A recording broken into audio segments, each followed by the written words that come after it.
On the morning of December 12, 1876, Harlan Muir unlocked the front door of his boarding house on Cole Street and found a man's overcoat draped across the railing of the porch, still damp from the river.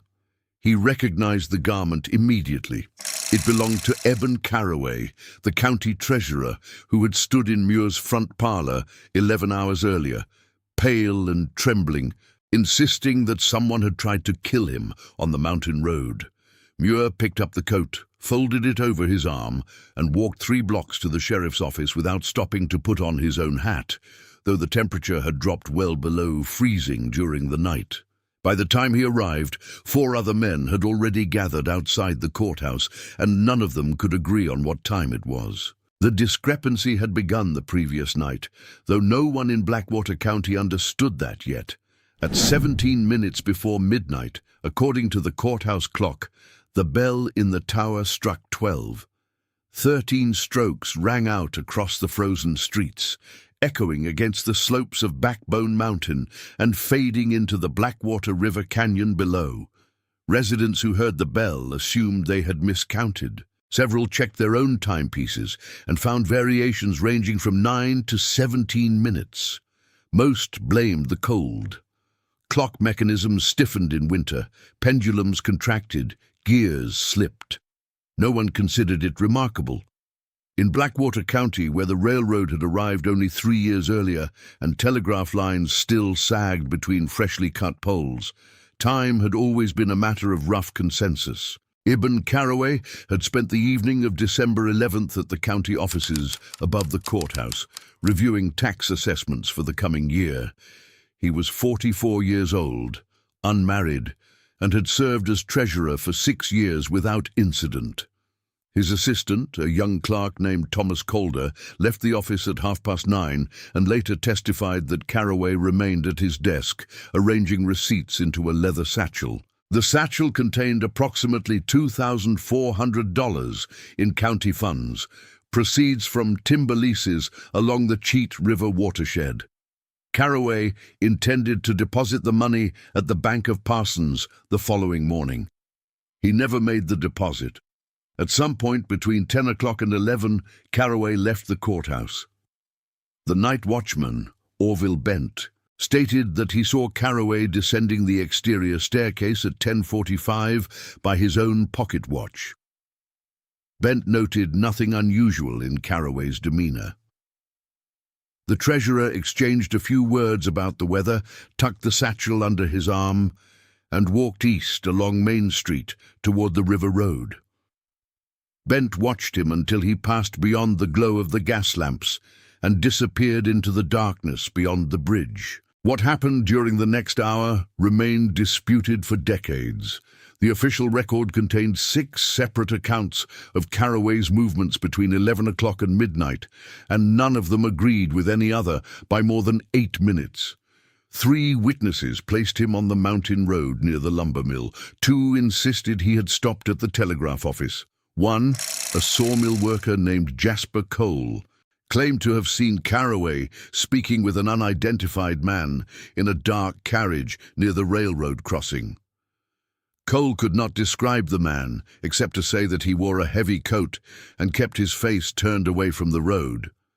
When pressed during later questioning, Cole admitted he had been drinking and could not be certain of the hour.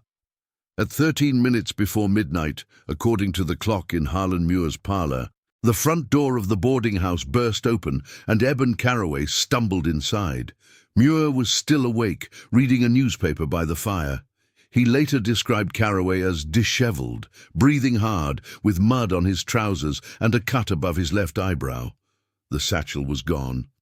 Carraway's hands were empty. He crossed the room in 3 unsteady strides and gripped the back of a chair as though he might collapse without it. "Someone tried to kill me," Carraway said.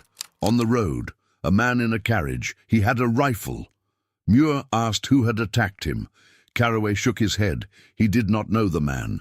He had been walking back from the lumber mill, he said, when a carriage pulled alongside him. The driver called his name. When Carraway approached, a second man leaned out with a rifle. Carraway ran. He heard a shot, but could not say whether it had been aimed at him or fired into the air. He fled through the trees, crossed the frozen creek behind the Methodist church, and made his way to Muir's boarding house because it was the nearest lighted building. Muir offered to fetch the sheriff. Carraway refused. He needed to sit down first, he said. He needed a drink. Muir poured him a glass of whiskey, and Carraway drank it in 2 swallows. Then he asked Muir what time it was. Muir checked the clock on the mantelpiece. It read 13 minutes before midnight. Carraway stared at the clock for a long moment without speaking. Then, according to Muir, he said something odd. "That cannot be right. It should be later." Muir assumed Carraway was disoriented from the attack. He offered to walk him home. Carraway declined. He asked to use Muir's telephone, but the boarding house had no such device. The nearest telephone was at the railroad depot. Carraway then asked Muir to accompany him to the sheriff's office. Muir agreed, but before they could leave, Carraway changed his mind again. He decided to wait until morning. He asked Muir not to mention his visit to anyone. Muir found the request strange, but agreed. He gave Carraway a blanket and allowed him to sleep in the parlor. Carraway lay down on the settee near the fire. Muir retired to his bedroom shortly before 1 in the morning, leaving the treasurer alone in the darkened room. When Muir woke at 6, Carraway was gone. The blanket lay folded on the settee. The fire had burned down to ash. Muir assumed Carraway had left quietly during the night and thought nothing more of it until he found the coat on the porch railing. Then he began to worry. The coat was a heavy wool overcoat, charcoal grey, with horn buttons and a tear in the left sleeve. Muir had seen Carraway wear it many times. What troubled him was not the coat itself, but its condition. The fabric was wet, but not from rain. It had not rained in Blackwater County for 4 days. The dampness carried the unmistakable cold smell of the Blackwater River. Moreover, the coat was not merely wet. The lower portion was soaked, as though someone had waded into the shallows. The pockets contained nothing except a folded piece of paper with a single word written in pencil. Midnight. Sheriff Ansel Taggart took possession of the coat at 7:15 that morning. He was a methodical man of 52 with a drooping moustache and the patient, suspicious manner of someone who had spent 30 years listening to contradictory accounts of the same events. He sent a deputy to the courthouse to check on Carraway. The deputy returned 20 minutes later with Thomas Calder, the clerk, who reported that Carraway had not arrived at the office and that the leather satchel containing the county funds was missing. Sheriff Taggart then dispatched 3 men to search the river road. Within an hour, they found a set of footprints leading from the road to the riverbank, a broken tree branch at shoulder height, and a single brass button that matched those on Carraway's overcoat. No body was found, no blood, no weapon.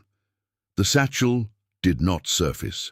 The river was running high and fast with winter melt, and if anything had been thrown into it, it would have been carried miles downstream before morning. Sheriff Taggart ordered a search party to comb both banks for 3 miles in each direction. They found nothing. By noon, word of the missing treasurer had spread through Blackwater County. The town of Parsons, the county seat, had a population of just over 800 people, and everyone knew everyone else's business within hours. Rumors multiplied faster than facts. Carraway had been murdered for the money. Carraway had stolen the money himself and fled. Carraway had been killed by a business rival. Carraway had been killed by a jealous husband. Carraway was not dead at all, but had been seen in Cumberland, in Pittsburgh, in Wheeling. The sheriff ignored all of it and focused on what he could verify. He began by interviewing the 6 people who claimed to have seen Carraway on the night of December 11th. The first was Orville Bent, the night watchman, whose testimony placed Carraway at the courthouse at 10:45. The second was a station agent at the Baltimore and Ohio depot named Wesley Rourke, who stated that he had seen Carraway walking past the station at approximately 11:30. The third was Jasper Cole, the intoxicated sawmill worker whose account was too vague to be useful. The fourth was a storekeeper named Amos Pruitt, who insisted he had sold Caraway a tin of tobacco at 11:20. The fifth was a teamster named Lyman Greeley, who claimed to have seen Caraway near the covered bridge at 11:40. The sixth was Harlan Muir, whose testimony placed Caraway inside the boarding house at 11:47. Sheriff Taggart wrote down each account alongside the time the witness claimed to have observed. Then he compared the times to the clocks each witness had consulted.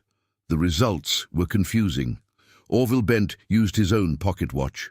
Wesley Rourke used the station clock. Amos Pruitt used the clock in his store. Lyman Greeley estimated by the position of the moon. Harlan Muir used the clock on his mantelpiece. No two timepieces agreed. The discrepancies ranged from 9 minutes to 17. Taggart assumed reasonably that this was simply the result of poor maintenance. Clocks in a rural county were rarely synchronized. He set the discrepancies aside and focused on the most damning testimony, that of the three men who claimed to have seen Wesley Rourke leaving the railroad station before midnight. Wesley Rourke was 38 years old, a bachelor who lived in a small room adjacent to the station building. He had worked for the Baltimore and Ohio Railroad for 11 years, the last 4 in Blackwater County. His duties consisted of operating the telegraph, managing freight shipments, and maintaining the station logbook. He was known as a quiet, solitary man who kept to himself, paid his debts on time, and attended the Presbyterian church twice a month. He had no criminal record, no known enemies, and no apparent motive to harm Eben Caraway. But 3 men told the sheriff a different story. The first was Clyde Harkness, a foreman at the Reddin Lumber Company, who stated that he had passed the station on his way home at 11:35 and seen Rourke walking away from the building, heading toward the mountain road. The second was a farmer named Royce Dillard, who claimed to have seen Rourke near the covered bridge at 11:50, walking in the direction of the river. The third was a night watchman at the lumber mill named Silas Crane, who insisted he had seen Rourke returning to the station after midnight, his boots wet and his coat stained with mud. Sheriff Taggart arrested Wesley Rourke at 2 o'clock on the afternoon of December 12th. Rourke did not resist. He seemed confused, then alarmed, then strangely calm. He denied leaving the station at any point during the night of December 11th. He had been on duty from 6 in the evening until 6 in the morning. As his logbook confirmed, he had sent and received telegraph messages throughout his shift. He had recorded the passage of 3 trains, including the 11:22 freight from Grafton, which had stopped at the station for 8 minutes to take on water. He had not seen Eben Caraway. He had not left his post. The logbook, however, presented a problem. The entries for the night of December 11th showed that Rourke had recorded the 11:22 freight as arriving at 11:35, not 11:22. When Sheriff Taggart pointed out the discrepancy, Rourke insisted that the train had arrived late. But the conductor of the freight, when contacted by telegraph, stated that the train had run precisely on schedule. The station clock, according to the conductor, must have been wrong. Rourke had no explanation for this. He simply repeated that he had recorded the time as he observed it.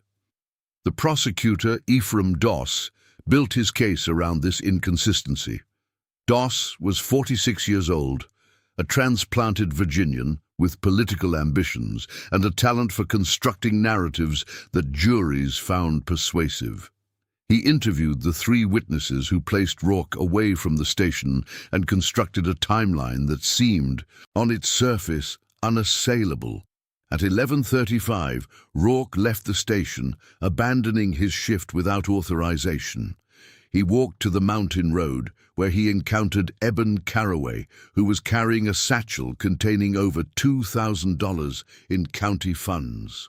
Rourke attacked Caraway, took the satchel, and disposed of his victim's body in the Blackwater River.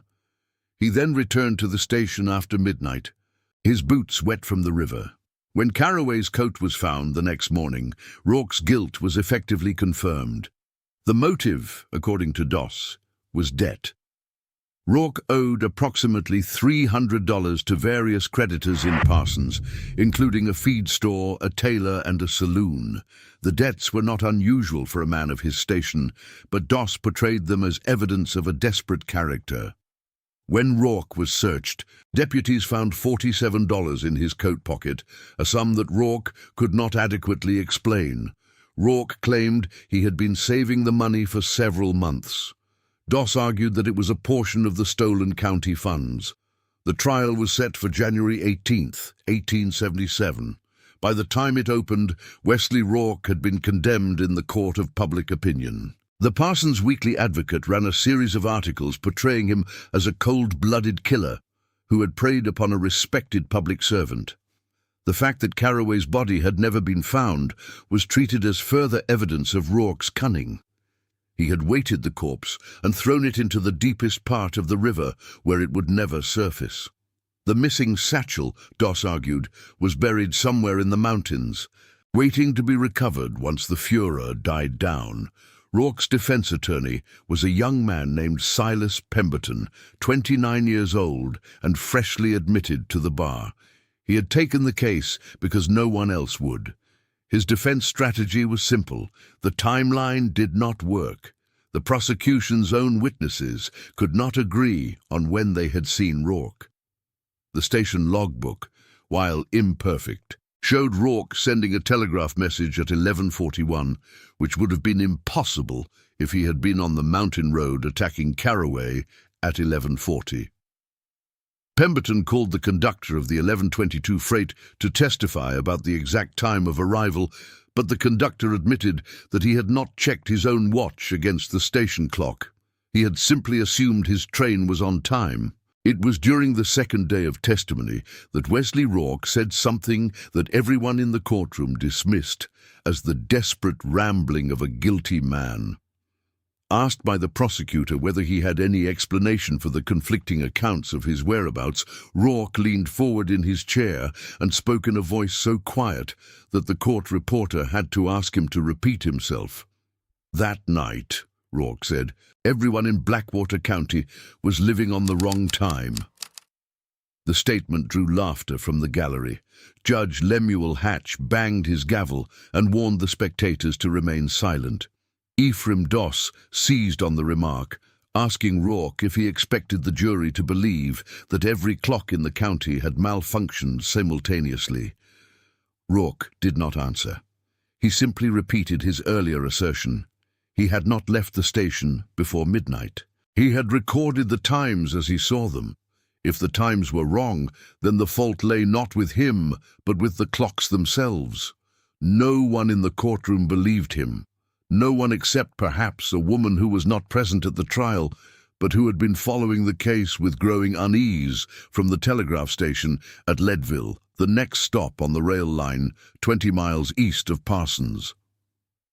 Delia Kincaid was 31 years old, unmarried, and employed as a telegrapher by the Baltimore and Ohio Railroad. She had held the position for 6 years, having learned the trade from her father, a station master in Maryland. She was competent, methodical, and possessed a quality that her superiors often found inconvenient. She did not accept explanations that failed to account for the facts. When she read the account of Wesley Rourke's arrest in the Parsons Weekly Advocate, she did not focus on the witness statements or the missing satchel or the wet boots. She focused on the times. The reason for her focus was a telegraph message she herself had received on the night of December 11th. At 11:52, the station at Blackwater, operated by Wesley Rourke, had transmitted a routine message confirming the passage of the 11:22 freight from Grafton. The message was standard. Train number, time of passage, any anomalies noted. There were no anomalies. The message was brief, professional, and utterly unremarkable, except for one detail. According to the clock at Delia's station in Leadville, the 11:22 freight had not yet arrived when Rourke's message came through. It arrived at 12:12, precisely 20 minutes later. Delia initially assumed a simple error.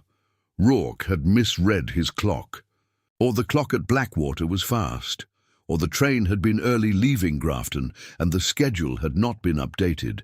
She checked with the station at Grafton. The train had departed on time at 11:22. The distance from Grafton to Blackwater was 28 miles. At the average speed of a freight train on that line, the journey took approximately 55 minutes. The train should have arrived at Blackwater at approximately 12:17. It should have arrived at Leadville at approximately 12:37.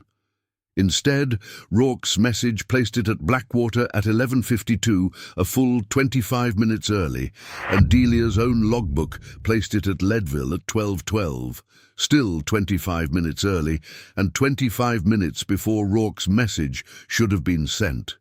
The numbers made no sense. Delia checked them again. Then she checked the logbook from Blackwater for the preceding week. She discovered that the discrepancy was not an isolated incident. For 3 consecutive days before December 11th, the arrival times recorded at Blackwater had drifted progressively earlier relative to the times recorded at Leadville. On December 8th, the drift was 4 minutes. On December 9th, 7 minutes. On December 10th, 11 minutes. On December 11th, 25 minutes. Something had been systematically altering the clock at Blackwater Station.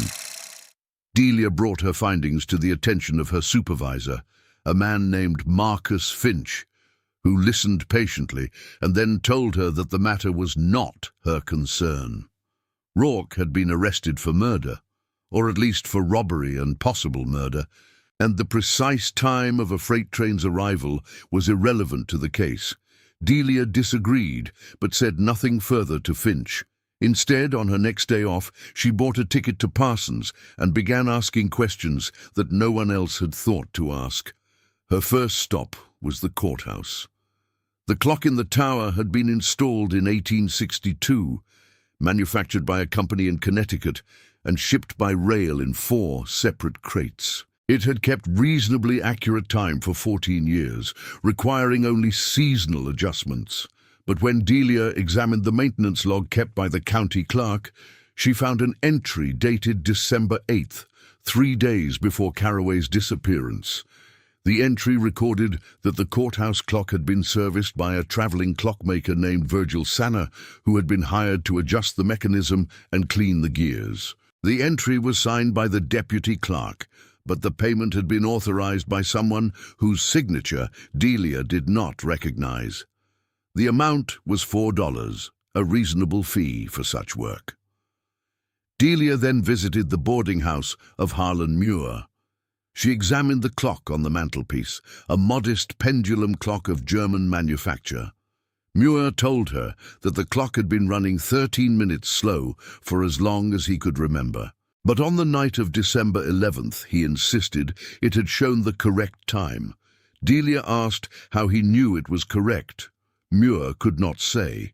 He had simply assumed it was because when Carraway stumbled through his door and he looked at the clock, it read 11:47, and that had seemed like a reasonable hour for such an event to occur.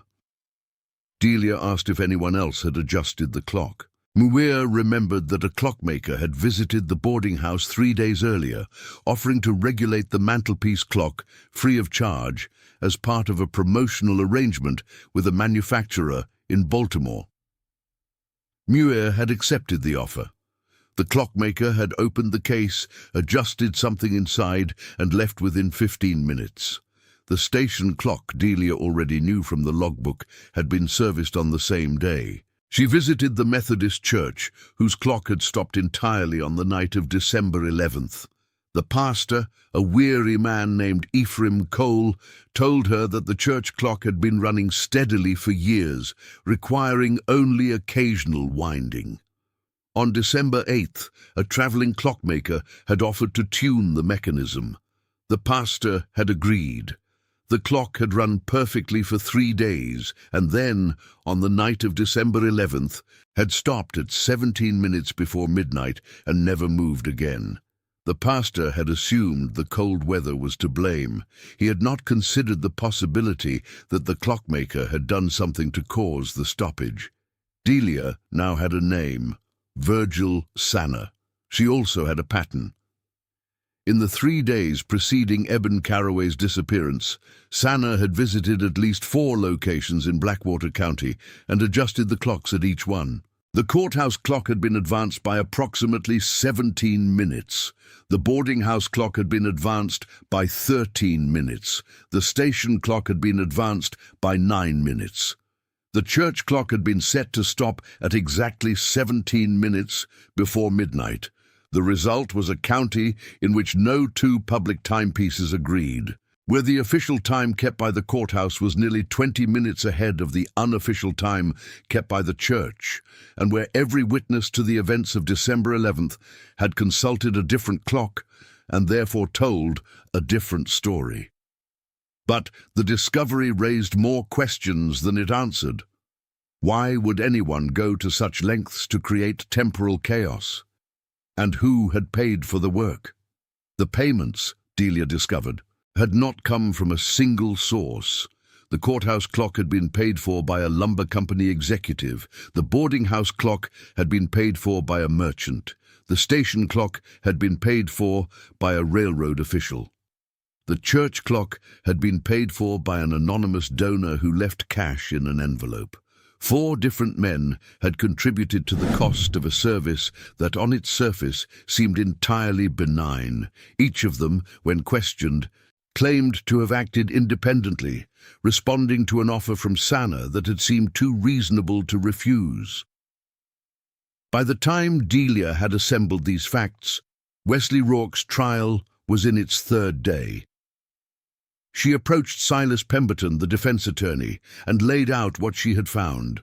Pemberton was skeptical at first. The idea that someone had deliberately altered every public clock in the county seemed absurd. But when Delia showed him the maintenance logs, the payment records, and the pattern of progressive drift in the station's arrival times, Pemberton's skepticism gave way to something like hope. He asked the judge for a continuance, citing new evidence. Judge Hatch granted it reluctantly, giving Pemberton 1 week to develop his case.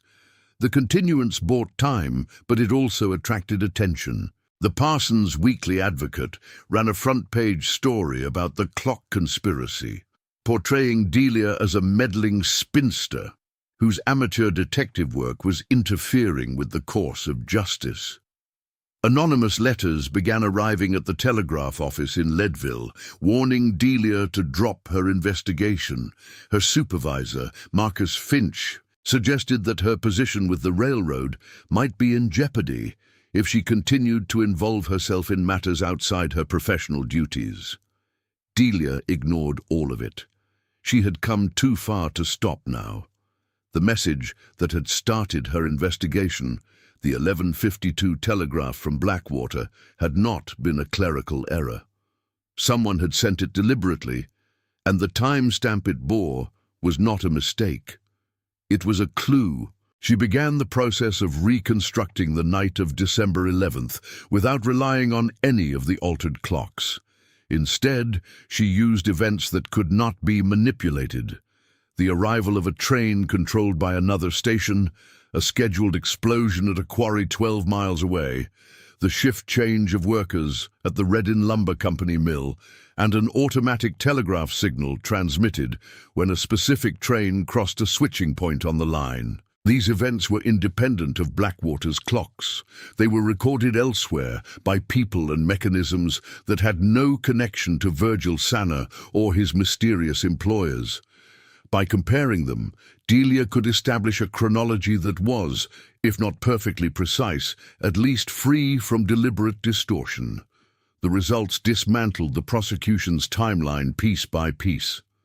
The scheduled quarry explosion, which occurred at precisely 11:30 according to the payroll records of the blasting crew, was heard in Blackwater approximately 4 seconds later, the time it took for the sound to travel across the valley.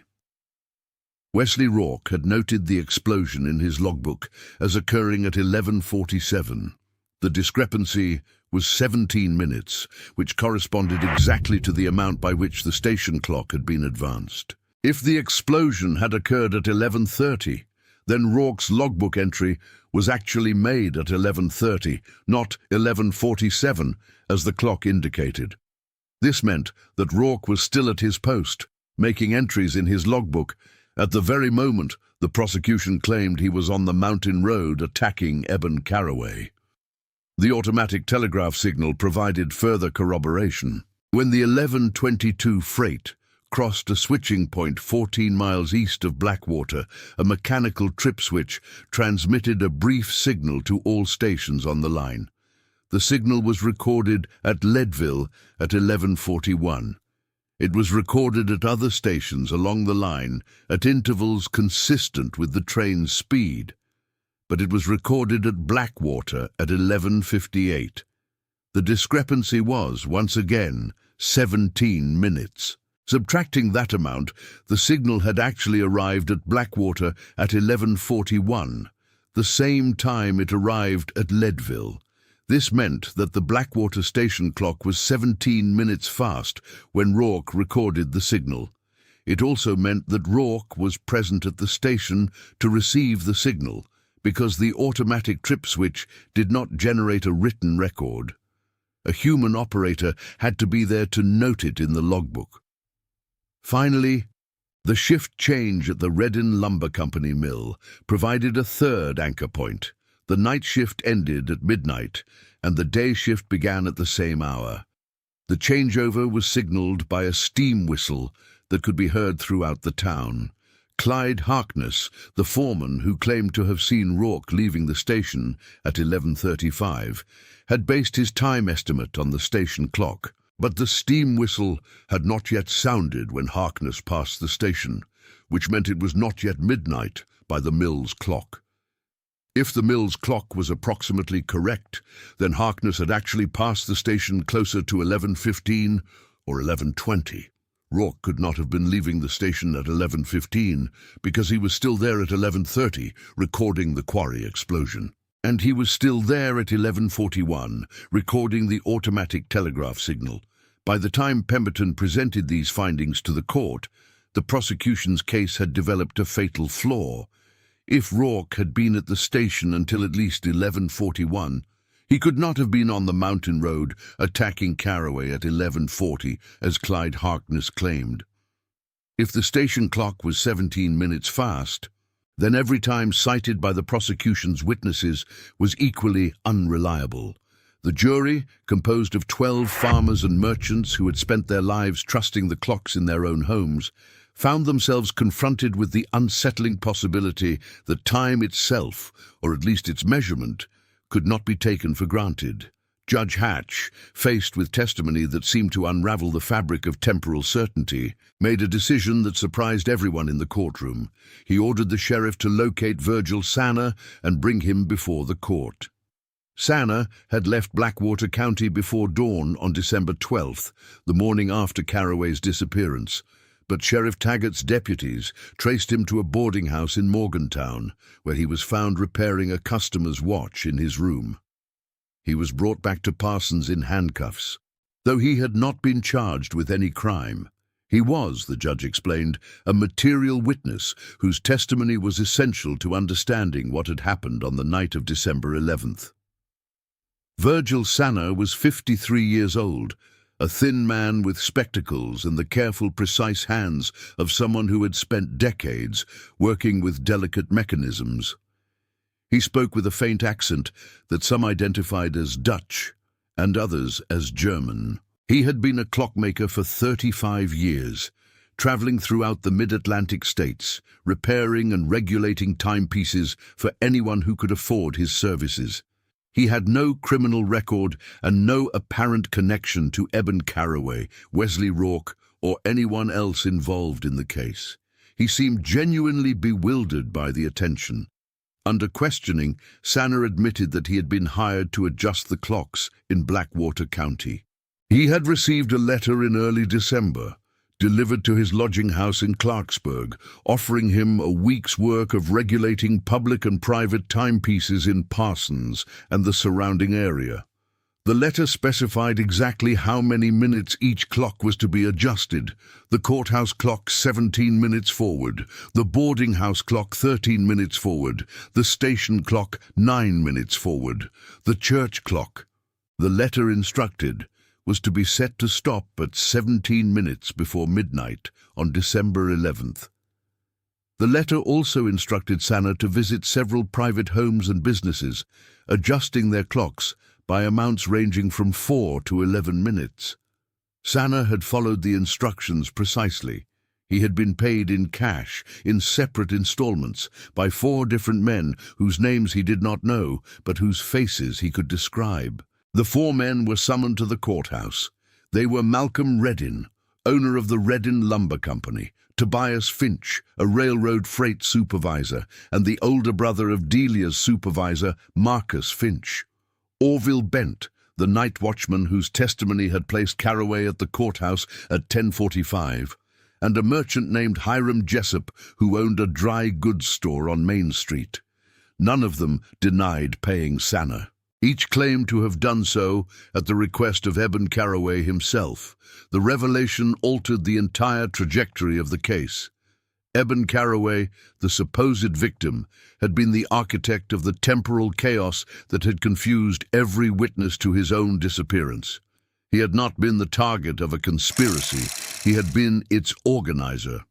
The 4 men who had paid Sanna had done so because Carraway had asked them to, presenting the clock adjustments as part of a county-wide effort to standardize timekeeping in advance of a new railroad schedule. Each man had agreed, thinking he was participating in a civic improvement. None had known about the others. None had realized that Carraway's request was anything other than what it appeared to be. But why would Carraway want the clocks altered? The answer, when it emerged, was both more calculating and more desperate than anyone had anticipated. Malcolm Reddin, the lumber company owner, finally provided the missing piece. Under pressure from the judge, and facing the possibility of being charged as an accessory to whatever crime had occurred, Reddin admitted that Carraway had discovered a scheme to manipulate railroad freight schedules for commercial gain. The scheme involved a group of local businessmen who had been falsifying the arrival and departure times of timber and coal shipments. By recording wagons as arriving earlier or later than their actual times, they could temporarily hide cargo from commercial inspections, allowing it to be resold through intermediaries without appearing on the official manifests. The system worked because almost all economic activity in Blackwater County depended on local clocks, and few people had access to the official telegraph time. Carraway, as county treasurer, had stumbled upon the scheme while reviewing tax records that showed discrepancies between declared shipments and actual revenues. He had confronted Reddin, who was both a participant in the scheme and a personal acquaintance. Carraway had threatened to expose the fraud unless the participants agreed to certain conditions. The conditions, Reddin claimed, had never been fully articulated. Carraway had been killed or had disappeared before any resolution could be reached. But Delia Kincaid, who had been following the testimony from the gallery, did not believe that Carraway had been the victim of the conspirators. If the businessmen had wanted to silence him, they would not have paid Virgil Sanna to adjust the clocks at his request. They would have acted more directly. The clock adjustments suggested a different scenario. Carraway had anticipated that the conspirators would try to frame him for the missing funds.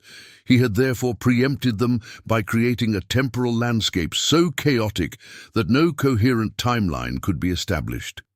If every witness told a different story, no single story could be proven false.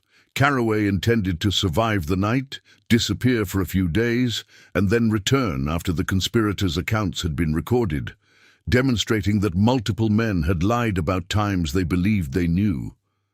His own survival would be the proof of their deception. But Carraway had not survived, or at least he had not returned. Something had gone wrong with his plan. The question that remained, and that would never be fully answered, was what had happened to him after he left Harlan Muir's boarding house sometime in the early hours of December 12th. The investigation took its final turn when a bargeman named Clayton Reeve came forward with information about the overcoat found on Muir's porch. Reeve operated a flatboat that transported lumber down the Blackwater River to the Cheat River and eventually to the Monongahela. He had been on the river on the night of December 11th, passing through a stretch near Parsons around midnight. He had seen nothing unusual, but when shown the coat, he made an unexpected identification. The coat, he said, did not belong to Eben Carraway. He had seen Malcolm Reddin wearing it on multiple occasions, most recently 3 days before the disappearance, during a meeting at the lumber mill. Confronted with this testimony, Reddin's composure cracked. He admitted that the coat was his. He had given it to Carraway on the night of December 11th, when Carraway had arrived at his house, wet and shivering, claiming to have fallen into the river while fleeing from an unknown assailant. Reddin had given him dry clothes and offered to help, but Carraway had been agitated, almost incoherent, talking about the clocks and the conspiracy and a plan that had gone wrong. Reddin, fearing that Carraway's mental state would draw attention to the freight scheme, had persuaded him to get into a carriage, ostensibly to take him to a safe location. After that, Reddin claimed, he did not know what had happened. He had left Carraway at a crossroads outside town and driven home alone. The story was not credible, but it was impossible to disprove. No body had been found. No witness had seen Carraway after he entered Reddin's carriage. The prosecution, which had built its case against Wesley Rourke on a foundation of manipulated time, could not very well pivot to accusing Reddin without admitting that its original theory had been fundamentally flawed.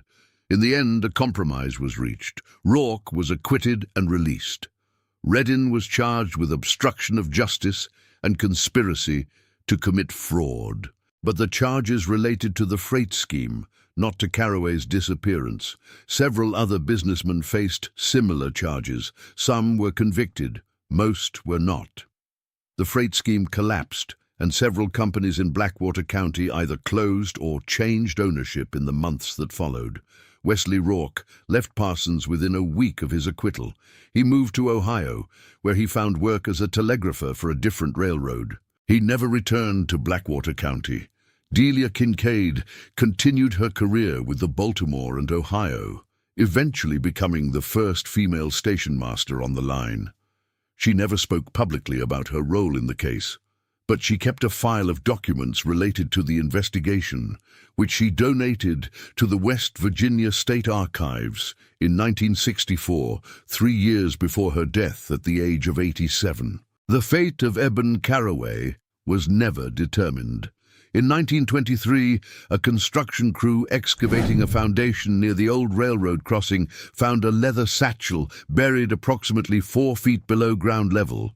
The satchel was rotted and empty, except for a few scraps of paper that disintegrated upon exposure to air. The location was less than 200 yards from where Carraway had last been seen. The discovery prompted a brief revival of interest in the case, but no new evidence emerged. The satchel was catalogued and stored in the county archives, where it remained, unexamined and unremarked, for another 4 decades. In 1968, a historian named Dr. Eleanor Vance, researching railroad history in West Virginia, came across Delia Kincaid's file in the state archives. Vance was struck by the meticulousness of Kincaid's documentation and by the strangeness of the case itself. She spent 2 years reconstructing the events of December 11th, 1876, using the original documents, newspaper accounts, court records, and Kincaid's personal notes. Her monograph, The Temporal Crime of Blackwater County, a study in forensic horology, was published in a small academic journal in 1970 and attracted little attention outside a narrow circle of specialists. But it contained a detail that Kincaid had never mentioned in her public statements. A letter from Virgil Sanner, written in 1901, a year before his death. In the letter, Sanner described his final visit to Blackwater County. He had been summoned by the county commissioners in 1901 to inspect the courthouse clock, which had begun to run erratically. When he opened the mechanism, he found a small metal plate affixed to the interior of the casing. The plate was engraved with a single instruction: do not correct until all have told their version. The engraving was Sanna's own work, done at Carraway's request when he first adjusted the clock in December of 1876. Sanna had forgotten about it until he saw it again 25 years later. The courthouse was demolished in 1902, replaced by a larger building that still stands in Parsons today. The clock mechanism was sold to a collector in Philadelphia. The metal plate, if it survived, was never recovered. But the phrase engraved upon it became, for those who knew the story, a kind of epitaph for the case itself. The crime that haunted Blackwater County was not the disappearance of Eben Carraway, or the framing of Wesley Rourke, or the exposure of the freight scheme. It was the revelation that time, the one absolute by which all human testimony is measured, could be manipulated as easily as a pocket watch. Dozens of people had testified with absolute certainty about moments that, quite literally, had never existed.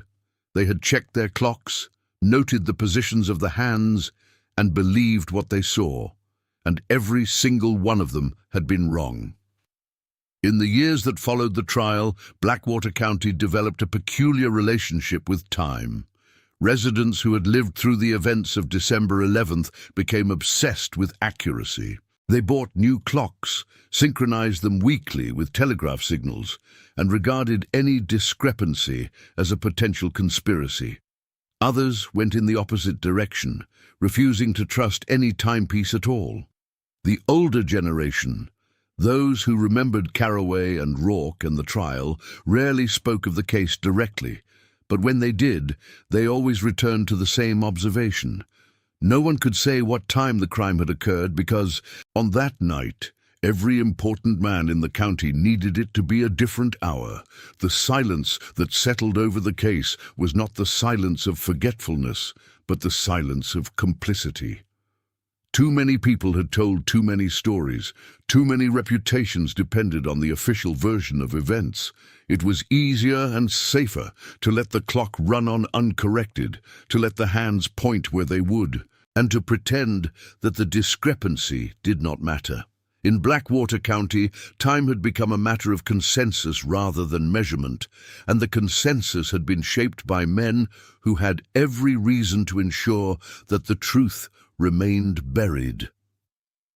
Delia Kincaid, in the final entry of her personal file on the case, written in 1912, offered the closest thing to a resolution that the record would ever contain. She had spent 36 years thinking about the night of December 11th, and she had concluded that Eben Carraway had not been a hero or a victim or a villain. He had been a man who understood, perhaps better than anyone, that the truth is fragile and that its fragility can be exploited. He had tried to use that understanding to save himself, and he had failed. But in failing, he had left behind a lesson that Kincaid summarized in a single sentence. The clocks were wrong, but the lies were precise. Parsons, West Virginia, remains a small town in a remote corner of Tucker County. The Blackwater River still flows through the valley, cold and dark, carrying silt and memory toward the Cheat and the Monongahela and the Ohio. The railroad still runs through town, though the station where Wesley Rourke kept his logbook is long gone, replaced by a concrete platform and an automated signal. The courthouse clock is gone as well. Its bell melted down for scrap during the Second World War.